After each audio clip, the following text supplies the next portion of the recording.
Welcome back to another video on Elite Exotic Essentials. My name's Edward. In today's video, I'll be reacting to Did Disney Steal Finding Nemo? Let's get into it in a second.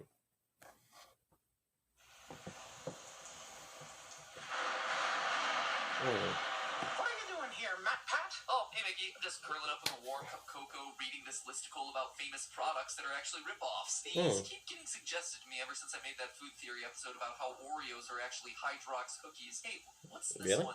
This article says that Finding Nemo was actually plagiarized? Does it now? Well, apparently in 2002 there was a French children's book about a little clownfish whose father is killed, and through an epic journey and Mickey knows the truth. He knows it's plagiarized and copy. He knows he plagiarized it. He stole the idea from that French child's book, and he's going to get rid of you, Matt Pat.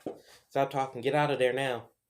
Reuniting with his mother. Well, clearly you must be forgetting an important detail, Matt Pat. Nemo is all about a dying mother and the boy's quest to reunite with his father. Clearly different, huh? Nikki, come on. Look at the colors, Matt Pat. Nemo is clearly a different color.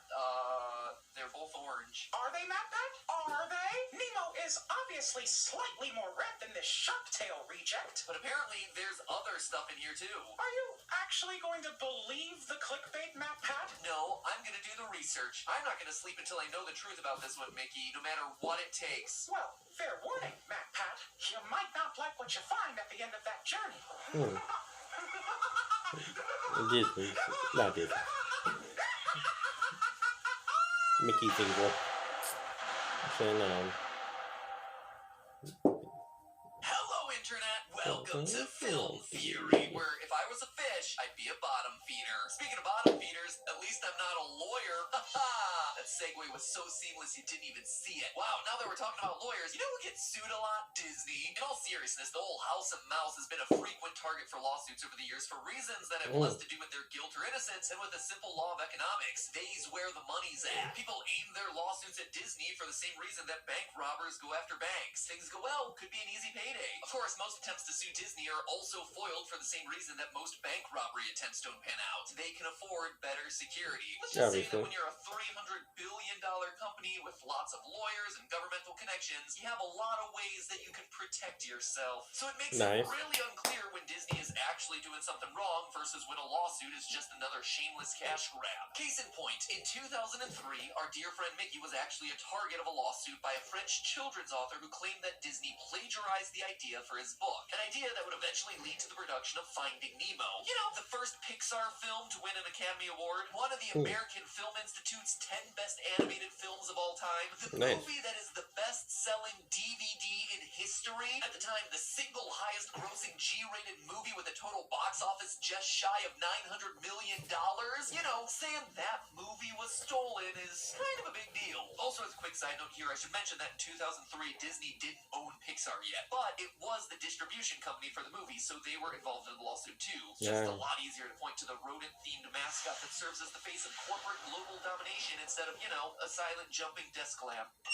The story of the children's book author goes like this. That's true, because, like, I'm trying to, what was I watching? I know one time I was watching $1 Million Worth of Game, and they were saying that, like, if G Herbo is out partying, go to the club with his friends, and he bought like 30 of them, and one of them gets in trouble doing something wrong, that they don't know his identity. They don't know him, but they know he's associated with G Herbo because he is the biggest, like, he's more well known than that guy he brought with to the club with him.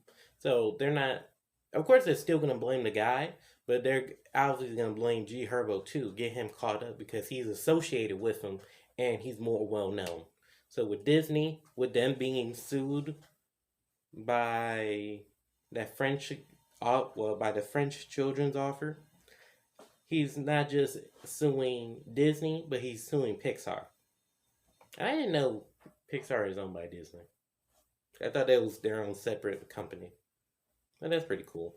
And Disney be making a whole lot of money. I want to invest in them.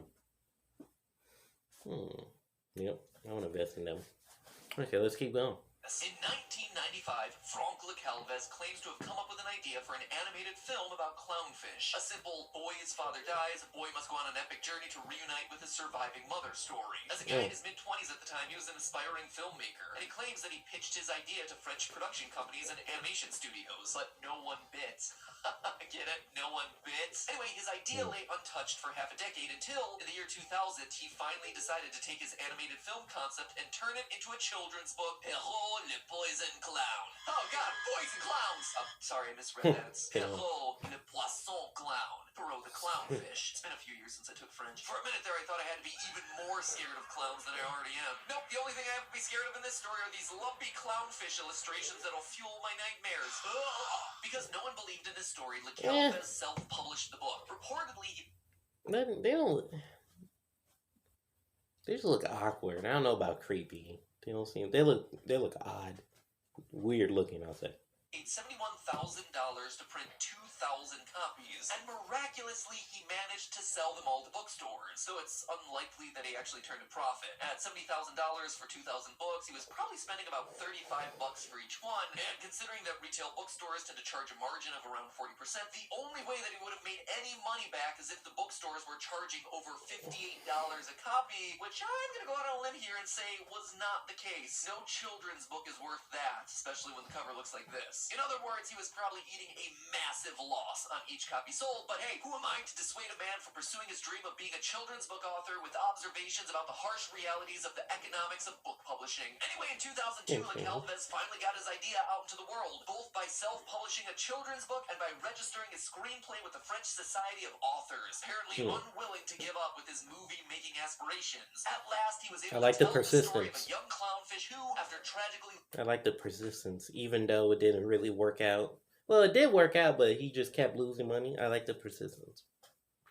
I appreciate it. Losing one of his parents to an underwater predator, was able to reunite with his remaining parent after a marine journey. Life was good. So imagine how crushing it would be when the following year Disney and Pixar releases Finding Nemo, which shatters box office records and touts what seems to be a pretty suspiciously similar premise. For one thing, it's gotta be frustrating to pitch an idea to film production companies and get rejected, only for a movie with the same premise to become literally the highest grossing animated film of all time 8 years later. You know, peek behind the scenes, actually feel a bit of the sting. Actually pitched an idea that was roughly the video games that made us to Netflix, only for them to reject it and then see them do the exact same concept a few years later with the series High Score. I don't know. My friend's got Netflix deals. It's a very achievable goal. Well, you don't have to rub it in, Summer, but as an Wait, let me go back.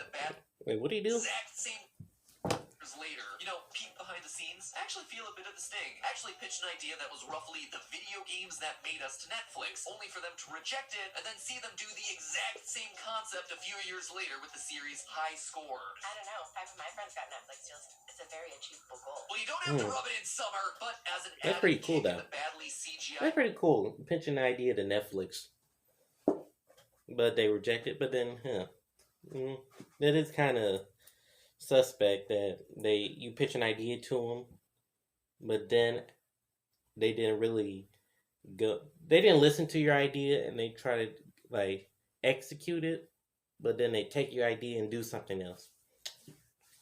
So that's kind of discouraging, but that's one thing with me. I gotta learn how to embrace L's and keep it pushing. True. Let's keep going.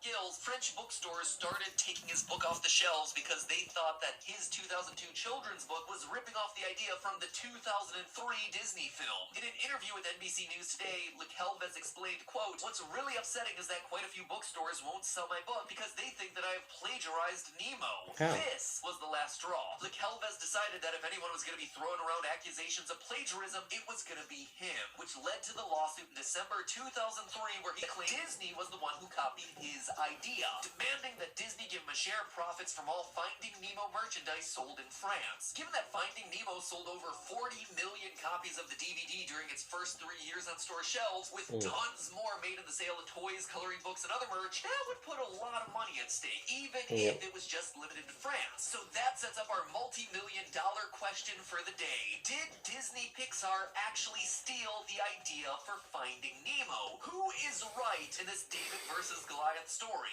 Is this a simple case of the greedy corporation stepping on the little guy? or is something else at play here? That, my friends, is what I aim to look at today. Okay, First, we let's have look to at answer this. the interesting legal question of can you actually sue someone for copying your idea? The answer is, it depends on the idea. There's, of course, the idea of intellectual property, something that Disney, of all corporations, knows a lot about, considering how hard they've worked to keep their original characters out of the public domain, going so far as to spend millions of dollars each year lobbying Congress so that the copyright laws mysteriously change every time a certain cartoon mouse from 1928 gets old enough that he's at risk of entering the public domain. And if you have no idea what I'm talking about, look up the most recent of these, the Copyright Term Extension Act of 1998, also known as the Sonny Bono Act, or its unofficial name, the Mickey Mouse Protection Act. As you're reading about this one, I direct your attention to the fact that they were trying to get the copyrights to last forever, and when that was deemed unconstitutional, they proposed forever minus 1 day. Can't make this stuff up. Let's just say that they want to make very sure that they're the only... How do you propose forever minus 1 day? Yeah. When you have big corporations, they can do stuff like this. Yeah, you can't, yeah. They got the resources, so you better use them. Ones using that talking mouse. So mark your calendars for January 1st, 2024, which is currently when the expiration of the copyright for Mickey's first movie, Steamboat Willie, and along with it, Disney's claim to that version of Mickey Mouse, expires. It's also worth noting that Superman and Batman are set to come due a few years later in 2031.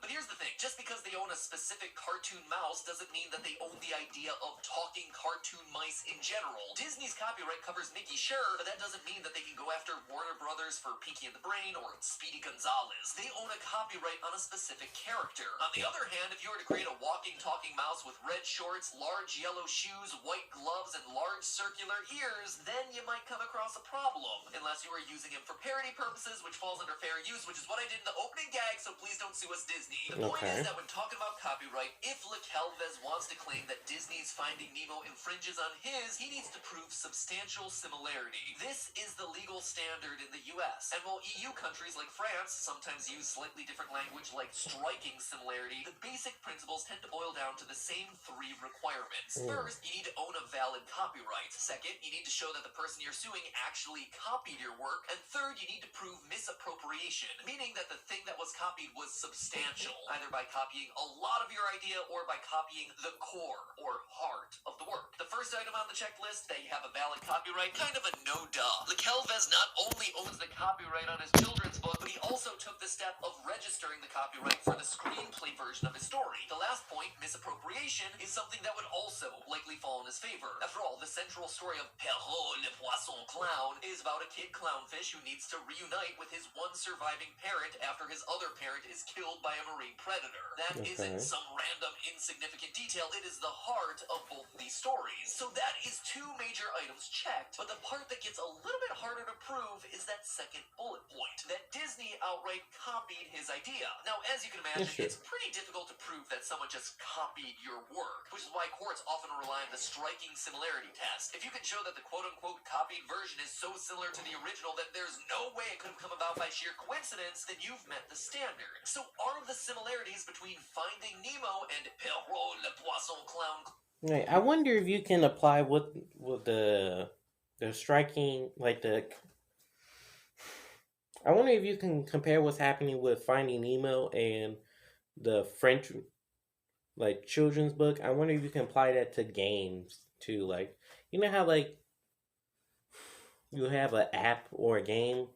Or let's go with apps. You have one popular app, and then you have, like, knockoff versions of it. I wonder if they can, the people who, like, the first person to develop, like, the big app, what I'm trying to say is that if you have an app, the game is successful, but then you have other people copying you, can the person who has the successful game sue those people who are plagiarizing his blueprint off his game? Can he sue them? I wonder if it applies. I'm thinking this should apply to everything, or any intellectual property. Okay, let's go. Close enough to meet the striking similarity requirement. Well, here's what Calvez's copyright lawyer had to say about the uncanny resemblance between the two characters. First, Nemo, like Perrault, is a clownfish with orange and white stripes who lives in a sea anemone. Now, that right there might sound like 3 points of similarity, but the reality is that all clownfish look like this. If you are going to create a story about a clownfish, then it naturally follows that he would look orange with white stripes. Likewise, clownfish just live in sea anemones. That is a fact. I think clownfish. Similarities. I think clownfishes are. Is that in the public domain too? Because like Drake's OVO logo is that one owl, and I think they try to sue. One company tried to sue him for it, but they say it's in a public domain because it's like Egyptian hieroglyphics of his logo. So he said that's in the public domain. So I wonder if the clownfish is that in the public domain too. As evidence of copying is like pointing to two zebra characters and claiming that one must be copied from the other because they both have black and white stripes and live in the savannah. They also claim that there were, quote, the same supporting characters in the film, such as a surgeon fish and cleaner shrimp, and gentle fish folk who help the little troubled hero. Now, if you're wondering about that surgeon fish he mentions, no, he's not referring to a fish doctor working on a high pay scale. I'm sorry, I have a problem. No, they're referring to a family of fishes known in the scientific community by the name Acanthuridae. That wasn't that funny. Spine. Dory, being a blue tang, is part of this family of fish, and one of Perrault's friends is also part of that same fish family. However, pointing to two fishes being in the same taxonomic family as evidence of copying in scientific terms is like saying that Mordecai from Cartoon Network's regular show must be a ripoff of the crows from Dumbo because blue jays and crows are part of the same bird family. If that sounds like a dumb stretch, you're right, it is, which is why I'm writing it down as a future theory idea. But seriously, it's kind of flimsy evidence, right? Likewise, the cleaner shrimp that they mention is just a common underwater animal. As for those gentle fish folk who help the little troubled hero, yeah, it's not gonna fly. Clearly, Disney must have copied my idea because my main character, who is a fish, meets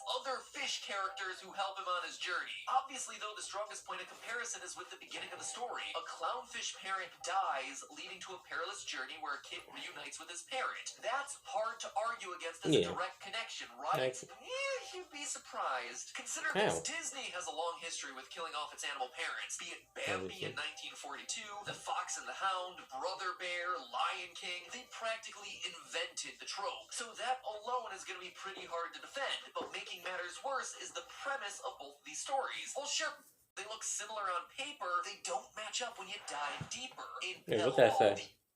Is going to be pretty hard to defend, but making matters worse is the premise of both of these stories. Well, sure, they look similar on paper, they don't match up. Okay, so what did both these movies have? Dead parents, okay, obviously.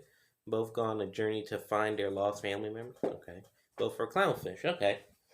Like you said, on paper, it looks good, but if you really look, I wonder if that's how it is in basketball. Like, you have certain players, like, you got their stats, their height, like, their strengths and weaknesses. Or, yeah, you have all that on paper. Like it might, like you said, like what's on paper is different when they're on the court. On the court and what they have in the report is different. So let's go. Up when you dive deeper. In Perrault, the young little clownfish is the one who has to go away to find his parent. While in Finding Nemo, it's the dad Marlin who goes on the grand adventure. And also it's worth mentioning that the way both journeys play out is just vastly different. But Calvez's case gets even harder to defend when you consider the timeline of events. At first glance, it seems like his book, released in 2002, came before the movie, released in 2003. So clearly the one that came second must be the copy, right? But you as well as I know that animated movies take a long time to make. Finding Nemo was in pre-production way back in 1997. Even Calvez's copyright lawyer admitted that the film was finished by the time the book came out. In short, the only real piece of evidence that Calvez has to stand on is his own claim that in 1995 he pitched French animation studios about an idea for a movie about a lost clownfish. And personal anecdotes don't really hold up in court. And if that's Calvez's argument, that someone heard him talking about his idea in the 1990s and decided to make Finding Nemo based on that, then it makes makes no sense for him to talk about the visual similarities, since he didn't hire an illustrator for his children's book until years after he was already done pitching the idea. And surprisingly, the French court actually ruled that there were significant enough visual differences between the two characters. To quote a translation from the original French, Perrault appears longer and cylindrical, Nemo is in a range of red, and Perrault in ranges of orange. One has scales, the other not. If the two characters are smiling, Nemo shows teeth and the smile is close to that of a human, while Perrault's mouth, toothless, resumes the smile attributed to certain representations of dolphins. One also looks like they put his model through a blender, but, you know, that's not my place to judge. So, is that the end of our story? Little guy loses because of the big corporation steamrolling over him? I mean, that's where most of the clickbait I think there's more to this, I feel. articles stop the story, so it must end there, right? No. My friends, the ruling of the French court found that there was something shady going on, and Disney wasn't the villain. See, everything that I've just laid out is stuff that the French court figured LeCalvez and his lawyer already knew. Or wait, Disney wasn't the villain?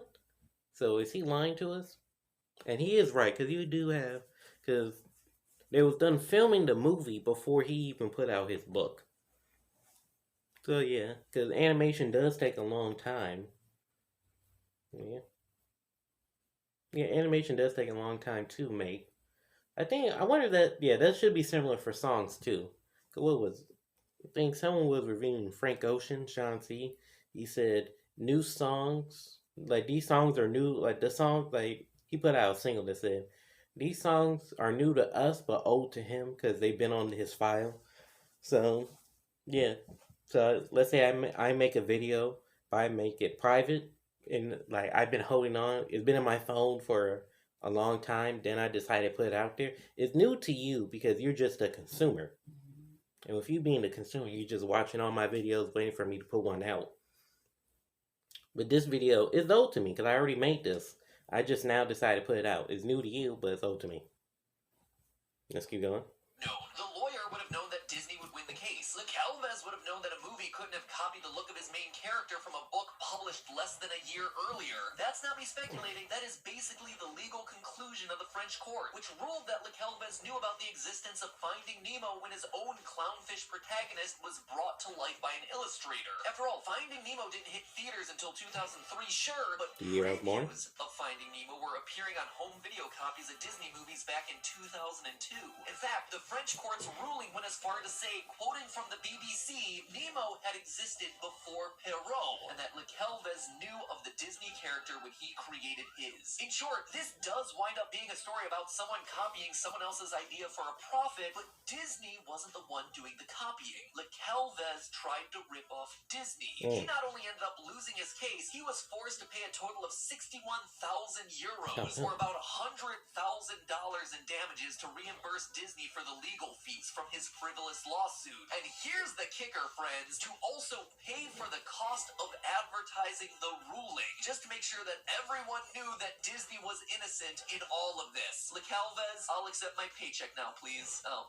I guess I'm not a part of that. In fact, if you start looking at the case from the standpoint of him being guilty from the start, like maybe this was a setup to be some kind of cash grab hoping to nab an easy payday from Disney because they would want to settle out of court and not make headlines, suddenly a lot of the weird details I told you about earlier start to make sense. Like the fact that he paid $71,000 to publish 2,000 copies of a book that would have been impossible to turn a profit on. Or the fact that he waited until 2002 to register his screenplay despite supposedly trying to get his idea made into a film back in 1995. These moves make a lot more sense if you assume that he was already in the process of laying the groundwork for a lawsuit against Disney. And again, that's not me. That was the conclusion of the French legal authorities. I gotta admit, it feels a little bit weird to come down on Disney's side for this episode. After all, my natural inclination is usually to side with the little guy and not the $300 billion mega corporation. But if there's one thing that we're all about here on Film Theory, it's that you shouldn't always blindly trust your first assumptions. Just because someone looks like the scrappy underdog in a David versus Goliath story, it doesn't automatically mean that they're the good guy. And let's face it, these channels are always telling you that the villains might actually be the ones who were right all along. Wait, stop. The Empire was right. I reacted to that video. That's one of my most viewed videos. The Empire was right. And that's a really good video. Got over 300 views and one of my top reaction videos. That's pretty much why I kind of transitioned to it, because I see, besides with the video, the top one with about how to remove varnish with my grandfather, like the other, I think 4 or 5 videos before that are reaction videos. So that there was a reason for the transition. Let's keep going. Today is honestly no exception. I cannot imagine anyone better to play the Oh, also I want to say thank you, and I appreciate you guys for watching and supporting the channel. Have a great day. Well, I'm not done with the video, but thank you though. Thank you. Like love. role of the villain who telling you that the villains might actually be the ones who were right all along, and today is honestly no exception. I cannot imagine anyone better to play the role of the villain who may have just actually been right in this case than Disney. But hey, that's just a theory, a film theory. And cuts. And hey, Yep. Okay. So I see what you mean. Even though it seems that we should support the guy, because he, small in the like aspiring artist trying to do his thing. Say Disney took his idea from him, made millions of dollars, didn't give him no credit. Try to take credit for his idea, making all this money, and he's not getting any. Understandable. When you really take a look at it and study it, the film theory did look at it from the perspective that he's guilty. That if you're trying to put a product out there in the mid-90s, you should have a copyright. You should have the business side of it filled out, like the copyrights, the legal, try to get everything right so you own it. But you didn't do it until 2002.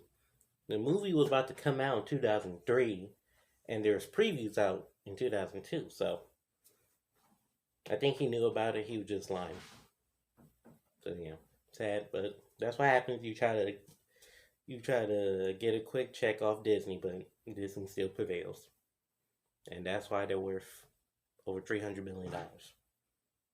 Thank you. Like, share, comment, subscribe. Have a great day.